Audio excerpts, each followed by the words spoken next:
Hello friends, स्वागत है आप सभी का फिर से अपने यूट्यूब चैनल सीखो इंडिया क्लासेज में। पिछले टॉपिक में अपन ने कार्य, ऊर्जा और शक्ति के बारे में बात की थी। अपन ने देखा था कि कार्य का मान है वो धनात्मक कब होता है, ऋणात्मक कब होता है और जीरो कब होता है। उसके बाद अपन ने देखा था, इसी से रिलेटेड एक दो एग्जाम्पल की बात की थी अपन ने।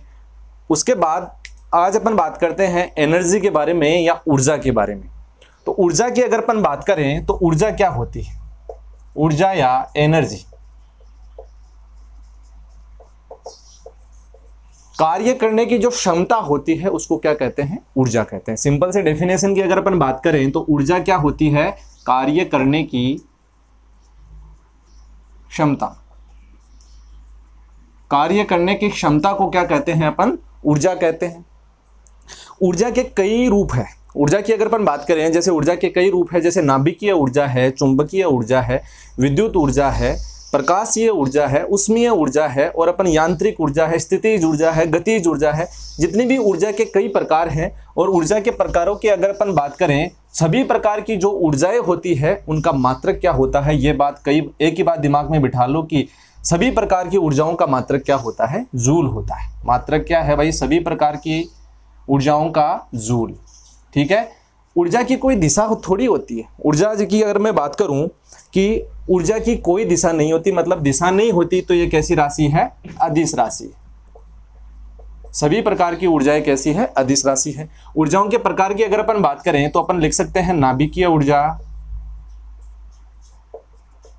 उसके बाद विद्युत ऊर्जा, चुंबकीय ऊर्जा, प्रकाश ऊर्जा, उष्मीय ऊर्जा,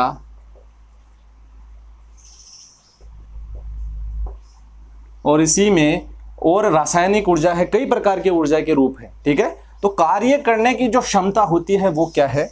ऊर्जा है। ऊर्जा कैसी राशि है? अदिश राशि है। इसका सभी प्रकार की ऊर्जाओं, जहां पे भी आपको ऊर्जा लिखा हुआ दिख जाए तो वहां पे आपको क्या आंख मीच के क्या करना है कि सभी प्रकार की ऊर्जाओं का मात्रक क्या होता है? जूल होता है। उसके बाद अगर अपन बात करें कि ऊर्जा संरक्षण के नियम की अपन बात करेंगे।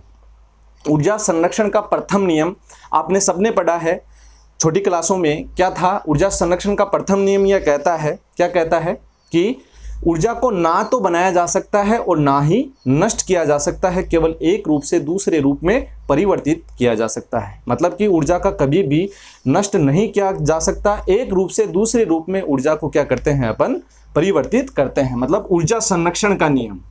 ऊर्जा संरक्षण, ऊर्जा संरक्षण का नियम। ऊर्जा संरक्षण का नियम अपन ने देखा क्या था कि ऊर्जा को कभी भी नहीं बनाया जा सकता और ना ही नष्ट किया जा सकता है, केवल एक रूप से दूसरे रूप में परिवर्तित किया जा सकता है। ये ऊर्जा संरक्षण का प्रथम नियम कह दो इसको, चाहे ऊर्जा संरक्षण का नियम भी इसको अपन कह सकते हैं। ठीक है। ये बात आपको ध्यान में रखनी है। फिर अपन देखें कि ऊर्जा संरक्षण का दूसरा नियम क्या है। ऊर्जा संरक्षण के अगर दूसरे नियम की अगर अपन बात करें तो ऊर्जा संरक्षण का दूसरा नियम क्या कहता है? ये तो पहला नियम है। दूसरा नियम ये कहता है कि अगर एक रूप से दूसरे रूप में ऊर्जा का क्या होता है? स्थानांतरण होता है, तो संपूर्ण ऊर्जा कार्य में परिवर्तित नहीं की जा सकती। उसमें कुछ ना कुछ ऊर्जा का क्या होती है? हानि होती है, ह्रास होता है, ये अपन बोल सकते हैं। मतलब सभी प्रकार की ऊर्जाएं हैं वो एक रूप से दूसरे रूप में परिवर्तित तो होगी, लेकिन अगर अपन कहें कि एक रूप से दूसरे रूप में 100% ऊर्जा का उपयोग नहीं किया जा सकता, 100% ऊर्जा का उपयोग नहीं किया जा सकता, उसमें कुछ ना कुछ तो हानि होगी। ये ऊर्जा संरक्षण का कौन सा नियम है? दूसरा नियम है। इसी से रिलेटेड आज अपन ने देखा कि ऊर्जा क्या होती है। ऊर्जा संरक्षण का प्रथम नियम क्या है? सभी प्रकार की जो ऊर्जाएं होती हैं उनका मात्रक क्या होता है? जूल होता है। ये आपको तीन बातें ध्यान में ही रखनी है। अब ऊर्जा संरक्षण का प्रथम नियम अपन ने देख लिया कि ऊर्जा को ना तो बनाया जा सकता ना ही नष्ट किया जा सकता, केवल एक रूप से दूसरे रूप में परिवर्तित अपन कर सकते हैं। तो इसी के एग्जाम्पल कई बार एग्जाम में इंपॉर्टेंट मान के चलना, यहाँ से रेलवे की जितनी भी एग्जाम लगी है वहां से यहाँ से क्वेश्चन पूछे गए हैं। जैसे मैं बात करूं, सबसे पहले लेता हूं मैं अपना विद्युत सेल ले लेते हैं। सेल कौन सी ऊर्जा को कौन सी ऊर्जा में चेंज करता है, इसकी अगर अपन बात करें तो सेल है ये, इसमें रासायनिक पदार्थ भरा हुआ होता है, तो ये कौन सी ऊर्जा को चेंज करेगा? रासायनिक ऊर्जा को कौन सी ऊर्जा में चेंज कर देगा? विद्युत ऊर्जा में। रासायनिक ऊर्जा को विद्युत ऊर्जा में परिवर्तित करेगा। जितने भी प्रकार के जो सेल हैं, इतने सा बात ध्यान में रखो, जितने भी प्रकार के सेल या बैटरी जो होती है वो कौन सी ऊर्जा में परिवर्तित होगी? तो ध्यान में रखना है विद्युत ऊर्जा में परिवर्तित होगी। ठीक है। उसके बाद अगर अपन देखें कि एक और आता है इसी में, अपन देखते हैं एक आता है डायनेमो। डायनेमो बोल दो चाहे अल्टरनेटर बोल दो। ये कौन सी ऊर्जा को कौन सी ऊर्जा में चेंज करेंगे?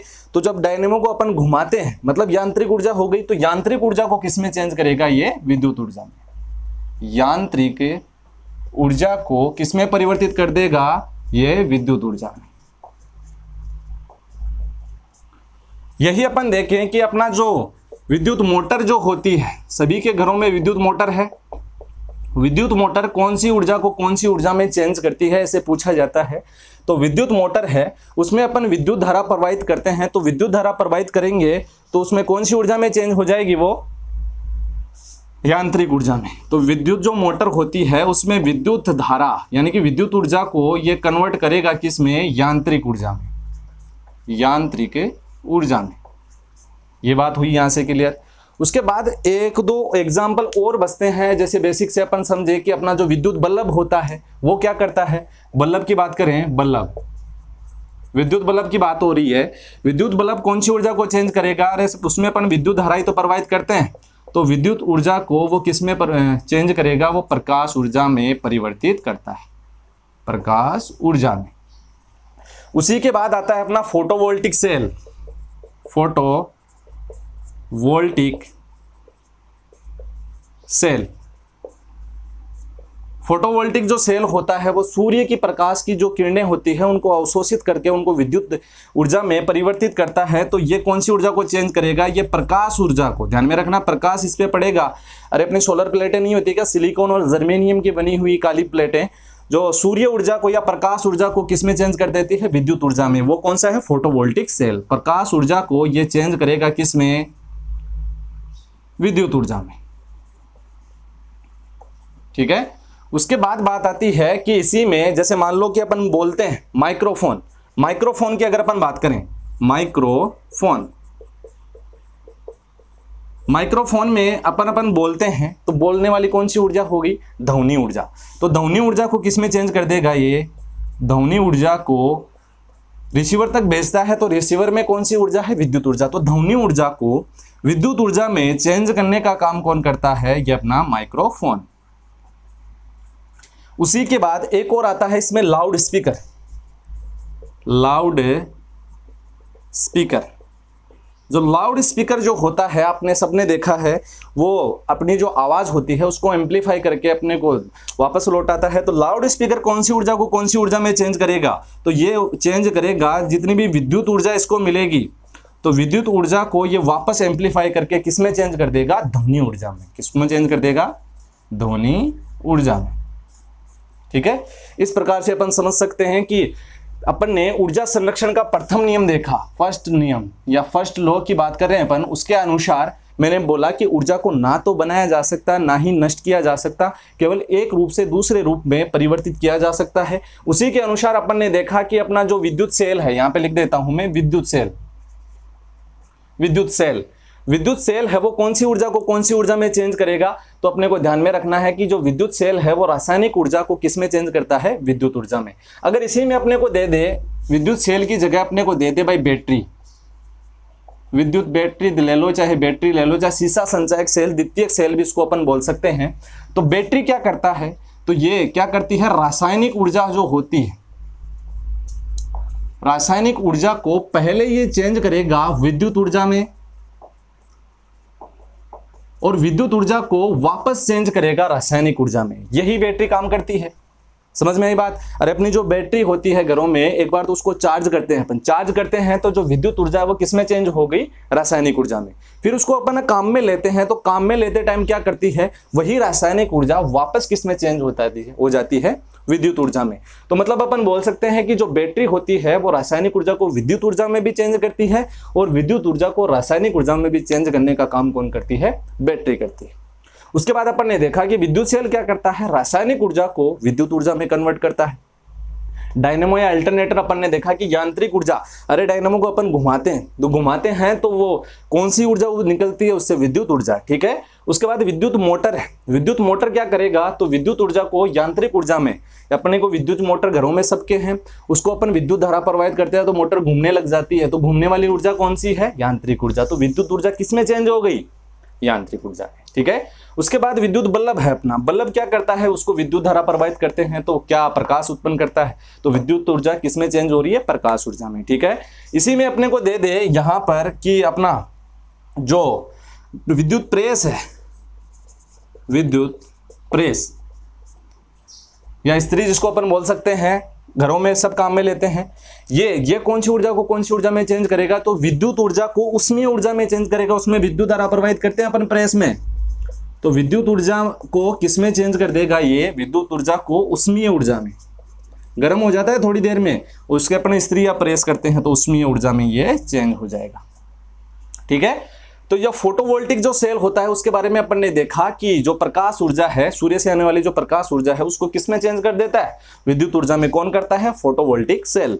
उसके बाद जो माइक्रोफोन है, जैसे मान लो मैं ये बोल रहा हूँ, ये माइक्रोफोन, तो मैं बोल रहा हूँ वो कौन सी ध्वनि है, मैं बोल रहा हूँ वो कौन सी ऊर्जा है, ध्वनि ऊर्जा है। तो ध्वनि ऊर्जा किसमें चेंज हो रही है, विद्युत ऊर्जा में। तो मैं बोल रहा हूँ मेरी जो ध्वनि ऊर्जा है, मेरी बोली है, वो इसमें जाएगी, किसमें चेंज हो जाएगी, विद्युत ऊर्जा में, कन्वर्ट होकर रिसीवर के पास जाएगी।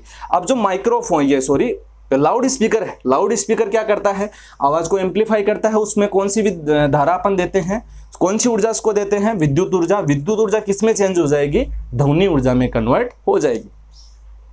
उसके बाद जो विद्युत प्रेस है वो कौन सी ऊर्जा को, विद्युत ऊर्जा को उष्मीय ऊर्जा में चेंज करता है। अब इसमें जो बल्ब होता है इसके बारे में एक बात और पूछ लेता है, कई बार रेलवे में पूछा गया था ये क्वेश्चन कि विद्युत बल्ब है, जो विद्युत ऊर्जा को प्रकाश ऊर्जा में तो चेंज होती है, लेकिन जो बल्ब आपको सबको पता है कि गर्म भी होता है, तो विद्युत ऊर्जा प्रकाश ऊर्जा में भी चेंज होती है और इसमें अपन उष्मीय ऊर्जा भी लिख सकते हैं, क्योंकि बल्ब जो होता है वो गर्म भी होता है। तो ये दोनों बातें आपको ध्यान में रखनी है कि जो विद्युत बल्ब होता है वो विद्युत ऊर्जा को प्रकाश ऊर्जा में भी चेंज करता है और उष्मीय ऊर्जा में भी चेंज करता है, ठीक है। ये अपने जो ऊर्जा संरक्षण का प्रथम नियम है उसके अनुसार जितने भी कन्वर्जन अपने डेली लाइफ में काम में लेते हैं उनके बारे में अपन ने देखा। अपन ने ऊर्जा का प्रथम नियम देखा, द्वितीय नियम देखा, उसी के बाद अपन ऊर्जाओं का डिटेल में अध्ययन करते हैं। तो सबसे पहले ऊर्जा लेते हैं अपन द्रव्यमान ऊर्जा। द्रव्यमान ऊर्जा, द्रव्यमान ऊर्जा की अगर अपन बात करें तो द्रव्यमान ऊर्जा होती क्या है कि प्रत्येक पदार्थ जो होता है या प्रत्येक पदार्थ के अंदर उसके द्रव्यमान के कारण ऊर्जा संचित होती है, उसी को क्या बोलते हैं अपन, द्रव्यमान ऊर्जा। ये बोल सकते हैं अपन प्रत्येक पदार्थ में संचित पदार्थ में द्रव्यमान के कारण, प्रत्येक पदार्थ में द्रव्यमान के कारण संचित ऊर्जा, प्रत्येक पदार्थ में उसके द्रव्यमान के कारण संचित ऊर्जा को क्या कहते हैं अपन, द्रव्यमान ऊर्जा। और द्रव्यमान ऊर्जा समीकरण की अगर अपन बात करें तो द्रव्यमान ऊर्जा से जुड़ा हुआ जो समीकरण है उसको क्या बोलते हैं अपन, द्रव्यमान ऊर्जा समीकरण।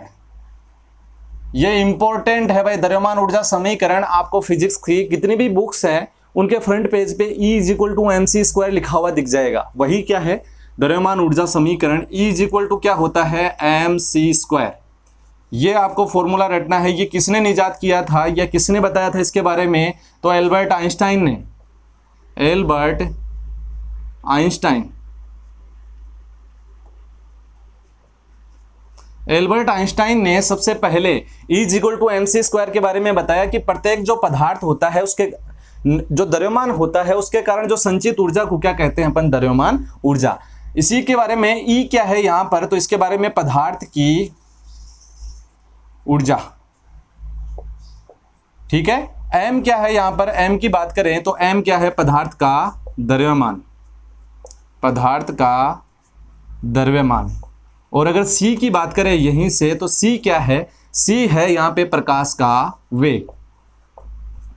प्रकाश का वेग कितना है ये आप सबको पता है, कितना है, 3 × 10⁸ मीटर प्रति सेकंड। ठीक है, ये ऐसे कैसे कई बार एग्जाम में भी पूछा जाता है कि द्रव्यमान ऊर्जा समीकरण की बात हो रही है, ये किसने दिया? एल्बर्ट आइंस्टाइन ने। ई क्या है यहाँ पे? पदार्थ की ऊर्जा या एनर्जी जिसको बोलते हैं। एम क्या है?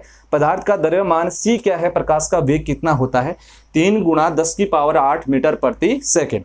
अब इस जो E = mc² है, इसको और 3 नामों से भी जाना जाता है। इसको बोलते हैं सापेक्षता का सिद्धांत। सापेक्षता का सिद्धांत। दूसरा है इसी में आपेक्षता का सिद्धांत।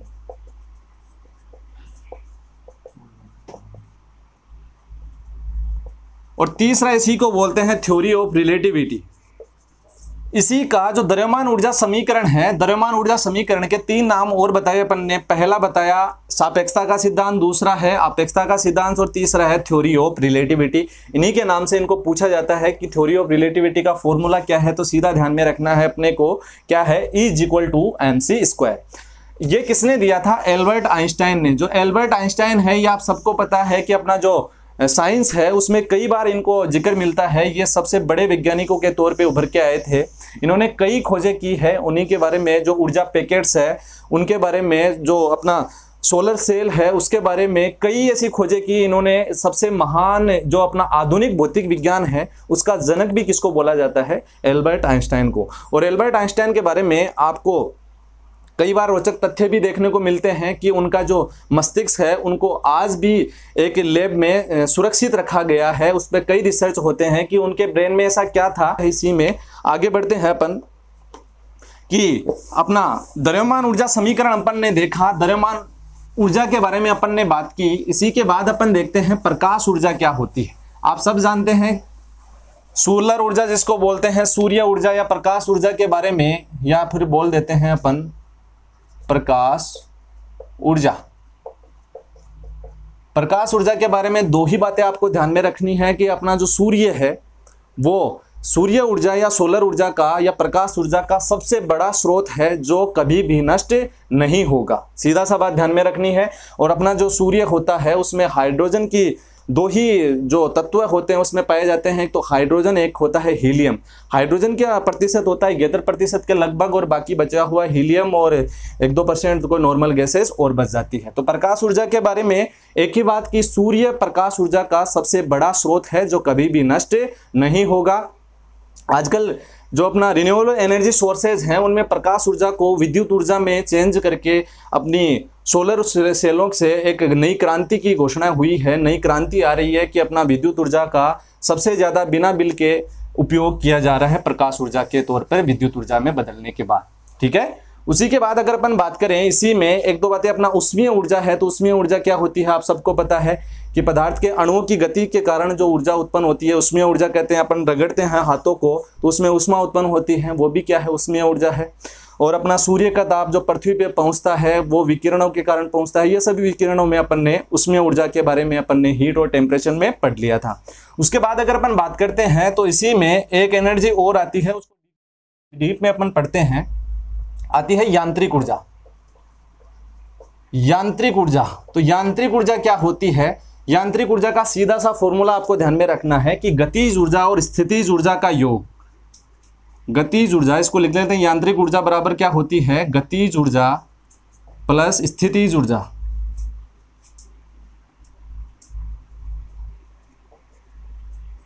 अपन बोल सकते हैं कि यांत्रिक ऊर्जा बराबर क्या है? गतिज ऊर्जा और स्थितिज ऊर्जा का योग क्या कहलाता है? अपना यांत्रिक ऊर्जा।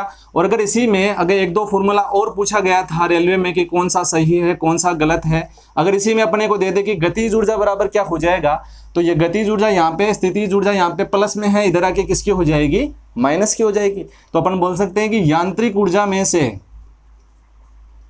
अगर स्थितिज ऊर्जा को घटा दिया जाए, यांत्रिक ऊर्जा में से स्थितिज ऊर्जा को घटा दिया जाए तो बची हुई ऊर्जा कौन सी आ जाएगी? अपनी गतिज ऊर्जा आ जाएगी। और इसी में अपने से पूछ ले कि स्थितिज ऊर्जा बराबर क्या हो जाएगा, तो स्थितिज ऊर्जा बराबर लिख सकते हैं अपन, गतिज ऊर्जा को इधर लेके माइनस में कर देंगे तो क्या हो जाएगा? यांत्रिक ऊर्जा में से अगर गतिज ऊर्जा घटा दिया जाए तो कौन सी ऊर्जा आ जाएगी? स्थितिज ऊर्जा। ठीक है, अब अपन देखते हैं कि गतिज ऊर्जा होती क्या है। गतिज ऊर्जा के बारे में डिटेल में अध्ययन करें तो सिंपल से समझो, किसी भी वस्तु की गति के कारण उसके कार्य करने की जो क्षमता होती है वो कौन सी ऊर्जा होती है? गतिज ऊर्जा होती है। जैसे मैं एग्जांपल की अगर बात करूं, उदाहरण के तौर पे अपन देखते हैं कि बहता हुआ पानी,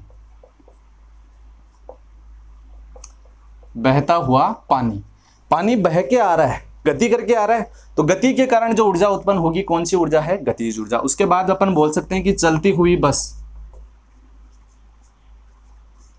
चलती हुई बस ले लो, ट्रेन ले लो, चलती हुई बस है या ट्रेन है, उसमें भी कौन सी ऊर्जा है? अपनी गतिज ऊर्जा है। उसके बाद अपन बोलते हैं कि जमीन